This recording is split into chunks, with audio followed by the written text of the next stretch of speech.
우리가 성경을 자칫 잘못 해석하면 성경에서 굉장히 이 세상에 우리가 기본적으로 생각하는 어떤 도덕적인 부분과 굉장히 배치되는 듯한 그런 말씀들이 우리 가운데 있는 것을 경험하게 됩니다. 또 성경에 보면 서로 굉장히 부딪히는 것 같은, 서로의 말씀이 서로 맞지 않는 것과 같은 그런 말씀들도 우리가 있는 것을 보게 됩니다. 바로 오늘 본문의 말씀이 사실은 그렇다는 것이죠. 우리가 자칫 잘못하면 굉장히 오늘의 본문의 말씀은 비윤리적인 말씀처럼 들려질 수가 있습니다. 그렇기 때문에 잘 해석해야 한다는 것이죠. 우리가 가정 가운데 예수님이 이 땅에 오신 것이 우리 가정 가운데 불화를 주려 함이고, 또 원수가 자기 집안 식구라고 얘기하고, 이런 말씀들을 봤을 때 또 아버지나 어머니를 미워하라고 얘기하고, 이런 말씀들을 자칫 잘못 해석하면 우리는 이미 내용들을 알고 있어서 그렇지만 우리가 세상 사람들은 이 말씀들을 봤을 때 굉장히 비윤리적인 그런 종교라고 또 우리가 폄하될 수 있는 부분들이 오늘 말씀 가운데 있음을 보게 됩니다. 여러분, 주님께서는 이미 우리 마태복음 5장 8절 산상수훈 말씀에 보면 화평하게 하는 자는 복이 있나니 하나님의 아들이라 칭함을 받을 것이라고 우리에게 말씀하셨습니다. 화평하게 하는 사람이 중요하다는 것이고, 우리가 이 땅 살아가는 가운데 피스메이커의 역할을 잘 감당해야 한다라는 말씀으로 우리에게 산상수훈의 말씀을 통해 우리에게 이미 말씀해 주셨습니다. 그런데 오늘 본문에 보면 예수님이 또 이런 말씀도 하십니다. 내가 세상에 화평을 주러 온 줄로 생각하느냐? 화평이 아니요 검을 주러 왔노라. 말씀이 배치되는 것 같은 그런 느낌이 듭니다. 화평하게 하는 사람은 복이 있다고 말씀하셨는데, 그런데 예수님이 내가 세상에 화평을 주려고 온 것이 아니라 검을 주려고 왔다라고도 말씀하신다는 것이죠. 여러분, 화평하게 하는 자에게 복이 있다라고 말씀하신 그 화평은 무엇이고, 또 오늘 본문에 보면 내가 화평을 주러 온 줄로 생각하지 말아라 하셨을 때 그 화평은 또 어떤 화평이냐는 것이죠. 여러분, 예수님께서 말씀하시는 화평이라는 것은 적당한 타협이 아니라는 것입니다. 비진리와 섞여 살아가는 것, 비진리와 함께 그냥 적당히 섞여 살아가는 것이 화평이 아니라는 것이죠. 예수님께서는 참된 화평을 주러 오셨고, 그 화평을 이루기 위하여 우리들을 사용하실 것입니다. 진리이신 주님께서 우리에게 성령의 검, 곧 말씀을 주실 때, 여러분, 그 말씀이 우리가 살아가는 삶의 현장 가운데에서 때로는 그 말씀으로 인하여서 확연하게 둘로 나눠 놓는 것을 보게 될 것이라는 말씀이라는 것입니다. 우리가 진리의 말씀을 선포할 때, 또 진리의 말씀대로 살아갈 때 우리가 살아가는 삶의 현장 가운데 둘로 나눠지는 일들도 일어날 수 있다는 것을 우리에게 말씀해 주고 계십니다. 그것이 오늘 주님께서 불화하게 한다고 하시는 말씀이라는 것이죠. 여러분, 불화라는 것은 나눠 놓는다, 갈라 놓는다, 그런 의미가 있습니다. 여러분, 우리가 예수님을 믿기 시작하면, 또 진리의 말씀대로 살아가기 시작하면 그런 일이 일어나기도 한다라는 것입니다. 여러분, 그래서 오늘 본문과 동일한 말씀을 이야기하고 있는 누가복음에 보면, 누가복음 12장 49절에 보면 이렇게 예수님 말씀하십니다. 내가 불을 땅에 던지러 왔노니 이 불이 이미 붙었으면 내가 무엇을 원하리요? 내가 불을 땅에 던지러 왔다라고 말씀하십니다. 여러분, 그것은 말씀이라는 것이고 성령의 불이라는 것입니다. 성령의 불이 이 땅에 떨어지게 된다고 말씀하십니다. 그리고 누가복음 12장 51절의 말씀에 보면 내가 세상에 화평을 주려고 온 줄로 아느냐? 내가 너희에게 이르노니 도리어 분쟁하게 하려 함이로다. 오늘 말씀과 동일한 말씀을 하고 계십니다. 말씀으로 인해서, 여러분, 또 진리로 인해서 나눠지는 것을 보게 될 것이라고 말씀합니다. 여러분, 그래서 진리가 그들에게 전파될 때 처음에는 나눠지는 것처럼 보이지만 화평하게 되는 참된 화평이 이 땅 가운데 있을 것이라고 말씀하는 것이죠. 여러분, 그것은 비진리와 적당히 타협하는 화평이 아니라는 것입니다. 온전하게 진리가 이루어질 때 진짜 화평이 이 땅 가운데 임하게 될 것이라는 것을 말씀하고 있습니다. 여러분, 우리는 우리의 삶 가운데 그런 것을 경험하게 됩니다. 여러분, 처음에 우리 가정 가운데, 믿지 않는 가정 가운데 누군가 한 분이 예수님 믿게 되면 가정이 때로는 분리되는 것처럼 느껴질 때가 있습니다. 여러분, 진리가 그곳에 떨어졌을 때, 진리의 말씀이 그곳 가운데 임하게 됐을 때, 여러분, 먼저는 우리는 불화를 경험하게 됩니다. 서로 나눠지게 되는 것을 경험하게 되는 것이죠. 비진리와 진리가 나눠지는 것을 경험하게 됩니다. 여러분, 그러나 결국에 궁극적으로 여러분 그 믿는 분을 통해서 그 가정 가운데 진짜 화평이 이루어지는 것을 우리는 경험하게 됩니다. 가족들이 하나님의 사랑을 경험하게 되고 온 가족들이 하나님의 복음을 믿게 됐을 때 여러분 그 가정 가운데 진정한 화평이 이루어지는 것을 우리는 또한 경험하게 되는 것이죠. 여러분, 그래서 우리는 말씀을 통해 먼저 진리로 인해서 나눠지는 것을 경험하게 되고 그 진리가 온전히 선포되어졌을 때 진정한 참된 화평이 임하는 것을 또한 우리는 경험하게 됩니다.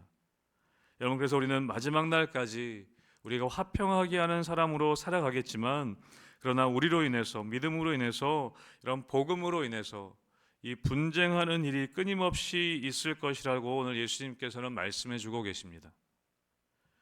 여러분, 그래서 36절에 보면 사람의 원수가 자기 집안 식구라.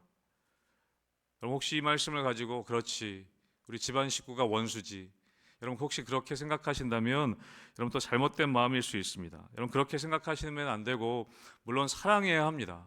여러분, 가족들을 사랑해야 합니다.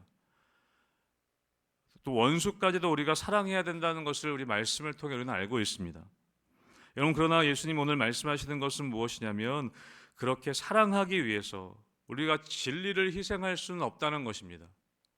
우리가 가족을 사랑하고 이웃을 사랑하기 위해서 여러분 진리를 희생할 수는 없다는 것이죠.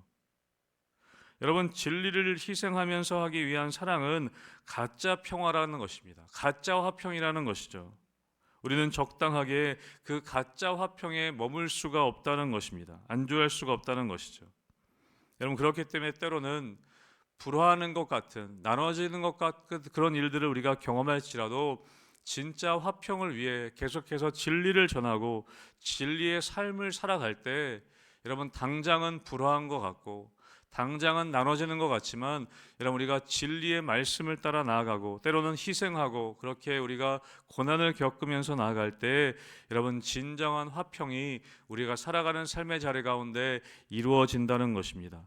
사랑하는 성도 여러분, 저는 여러분이 진리로 살아가게 되실 때 여러분의 삶의 자리 가운데 진정한 화평을 경험할 수 있게 되시기를 주님의 이름으로 축복합니다. 오늘 말씀하시는 것이 예수님이 말씀하시는 오늘 말씀이 바로 그러한 말씀이라는 것이죠. 여러분, 그러면서 오늘 37절 부분에 보면 또 예수님이 이렇게 말씀하십니다. 아버지나 어머니를 나보다 더 사랑하는 자는 내게 합당하지 아니하고 아들이나 딸을 나보다 더 사랑하는 자도 내게 합당하지 아니하다라고 말씀하십니다. 여러분, 나보다 더 사랑하지 말라는 말씀이라는 것이죠. 부모님을 미워하라는 것이나 아들, 딸을 미워하라는 말씀이 아니라 나보다 더 사랑하지 말라는 말씀입니다. 여러분, 원수라는 것이 무엇일까요? 여러분, 그런 말이 있지 않습니까? 최선의 적은 최악이 아니라 최선의 적은 차선이라고 하는 말이 있습니다. 여러분, 우리가 최선으로 나아갈 때 우리의 발목을 잡는 것은 최악이 아니라 차선이라는 것입니다. 여러분, 그래서 책 중에 제가 예전에 한번 소개해드렸던 책 중에 좋은 기업에서 위대한 기업으로라는 경영서적이 있습니다. 그 책의 한 챕터에 보면 이런 말씀이 있는데요. 좋은 것은 위대한 것의 적이다라는 이야기가 있습니다. 좋은 것은 위대한 것의 적이다. 우리가 영적으로도 우리가 해석해 봤을 때 여러분, 우리가 최선으로 나아갈 때 우리의 발목을 잡는 것이 무엇이냐면 차선이라는 것입니다. 우선순위의 문제라는 것이죠. 오늘 말씀은 예수님이 우리에게 주시는 말씀은 가족을 사랑하지 말라는 말씀이 아니라 가족을 사랑하다가 하나님을 사랑하는 것에 이르지 못하는 일이 있어서는 안 된다는 것입니다. 여러분, 가정을 내팽개치라는 말씀이 아니라 가족을 사랑하다가 하나님 사랑하는 것에 이르지 못하면 그것이 오히려 가족을 불행하게 만든다는 것입니다. 진짜 가족을 사랑하는 것이 무엇이냐면 하나님을 먼저 사랑하는 것이라는 것이죠. 하나님을 진정으로 사랑하게 될 때 우리는 가족도 진정으로 사랑할 수 있게 되어진다는 것입니다. 이거 잘못 해석해서는 안 된다는 것입니다. 하나님 사랑이 우선이 되어야 가족도 진짜 사랑할 수 있게 된다는 것이죠. 여러분, 나 자신도 마찬가지입니다. 여러분 38절에 또 이야기하시죠. 또 자기 십자가를 지고 나를 따르지 않는 자도 내게 합당하지 아니하니라. 자기 목숨을 얻는 자는 잃을 것이요 나를 위하여 자기 목숨을 잃는 자는 얻으리라. 여러분 가장 버리기 어려운 것은 무엇이냐면 나 자신이라는 것입니다. 우리는 나 자신을 버리는 것이 가장 어렵습니다. 나 자신을 내려놓는 것이 가장 어렵습니다. 왜냐하면 내 목숨이 중요하기 때문이죠. 여러분 내 목숨이라는 것은 내가 중요하기 때문에 나에 대해서 잘못된 사랑으로 여러분 하나님의 사랑에 이르지 못하는 일이 없어야 한다고 오늘 예수님 말씀하시는 것입니다. 여러분 그래서 우리는 예수님이 오늘 십자가를 지라고 그래서 우리에게 말씀하고 계십니다. 내 목숨을 잃어야 영원한 생명을 찾기 때문에 내 생명을 내려놓아야 우리가 영원한 생명을 발견할 수 있기 때문에 십자가를 지고 나를 십자가에 못 박고 주님을 따라야 한다라고 말씀하고 계십니다. 우리가 이 목숨에 이끌려 내 생명에 이끌려 영원한 생명을 놓치는 그런 바보와 같은 삶을 살지 말아라 라고 우리에게 말씀해 주고 계십니다. 사랑하는 성도 여러분, 나를 버리고 여러분 하나님을 먼저 사랑해야 여러분 우리는 영생을 얻게 되는 지혜를 우리는 알고 있습니다. 여러분 우리는 늘 매일매일 우리의 삶의 자리 가운데서 나를 내려놓는, 나를 버리는, 그리고 십자가를 지고 주님을 따르는 그런 선택을 할 때 진정한 지혜로운 삶을 우리가 살아갈 수 있음을 우리가 오늘 예수님께서 우리에게 말씀해 주고 계십니다. 사랑하는 성도 여러분, 가족을 사랑하고 나를 사랑해야 합니다. 여러분 그러나 그것이 우상이 되면 어떡하느냐라고 오늘 예수님께서는 말씀하고 계십니다. 그래서 아브라함에게도 믿음의 테스트가 있었죠. 자신의 아들, 유일한 아들이었던 이삭을 내어놓으라는 말씀이었습니다. 그것은 이삭을 죽이기 위함이 아니라 이삭도 살릴 뿐 아니라 아브라함도 살리기 위한 하나님의 말씀이었다는 것을 우리는 기억합니다.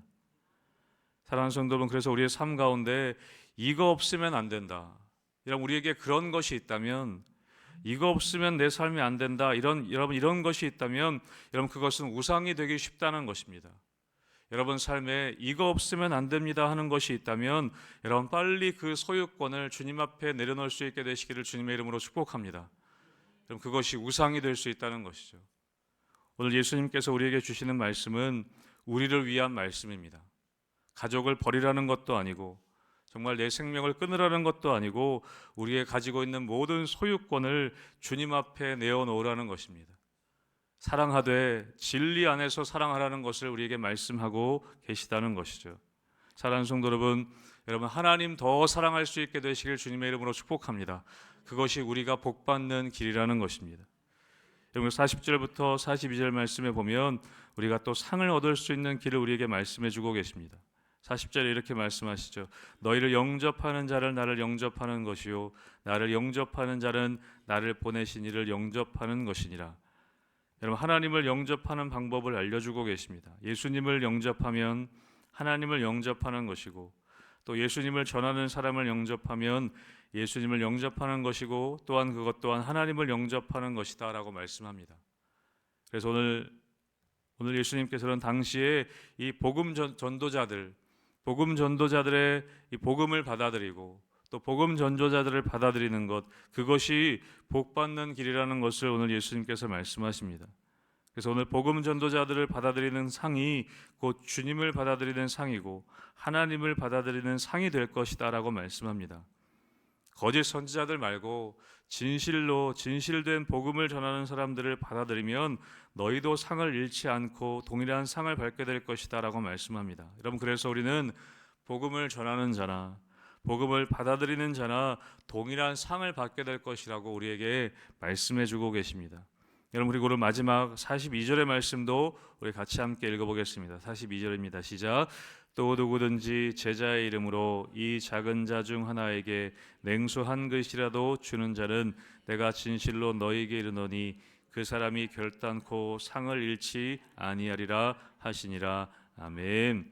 우리가 선을 행하는 것도 중요하고 복음을 전하는 것도 중요한데 그 복음 전하는 사람들, 여기 보면 그 제자의 이름으로 이 작은 자 중에 하나에게 냉수 한 그릇이라도 주는 자, 하나님의 일들을 감당하는 사람들, 또 주님의 일을 위해 쓰는 사람들에게 냉수 한 그릇이라도 주는 사람은 그 사람은 결단코 상을 잃지 않을 것이라고 말씀하고 있습니다.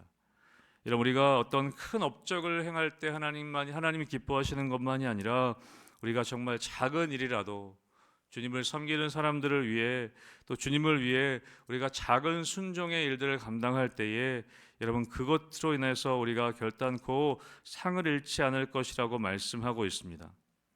여러분, 우리가 이 말씀 저는 읽으면서 우리가 선교사님들을 위해 잘 기도해야겠다는 말씀도 생각이 들었습니다. 또 복음 전하는 사람들을 위해 농어촌 지역 가운데서도 복음 전하는 분들을 위해서도 우리가 기도해야겠다라는 마음이 들었습니다. 여러분, 이 작은 자 중 하나에게, 여러분, 이것은 당시에 복음을 전하는 사람들을 위한 말씀이었습니다. 그 작은 자 중 하나에게 냉수 한 그릇이라도 주는 자는 내가 결단코 그가 상을 잃지 않을 거라고 말씀하고 있습니다. 사랑하는 성도 여러분, 우리 주위에 어려운 이웃들을 우리가 대해야 되는 것도 맞고, 또 우리 어려운 이웃들을 위해 우리가 복음을 전하고 또 그들을 위해 애써야 하는 것도 맞습니다. 그리고 또한 우리는 그 복음 전하는 사람들을 위해 또 우리 선교사님들과 노고천 지역에 애쓰고 헌신하시는 많은 분들을 위해 우리가 기도하고 또 함께 섬기는 것, 여러분, 그것이 하나님이 기뻐하시는 일임을 우리에게 말씀해 주고 계신 것이죠. 사랑하는 성도 여러분, 우리가 주님을 위해 여러분 작은 것이라도 주님 앞에 순종하며 우리가 섬기며 헌신하며 나아갈 때에 하나님 주시는 귀한 복을 여러분 누리실 수 있는 여러분 되시기를 주님의 이름으로 축복합니다. 그래서 오늘 하루 살아갈 때에도 하나님 더 사랑하시며 또 하나님께 주시는 그 은혜의 복을 누릴 수 있기 위해 하나님 말씀에 순종하며 믿음으로 섬기며 나아가는 여러분의 삶이 될 수 있게 되기를 주님의 이름으로 축복합니다.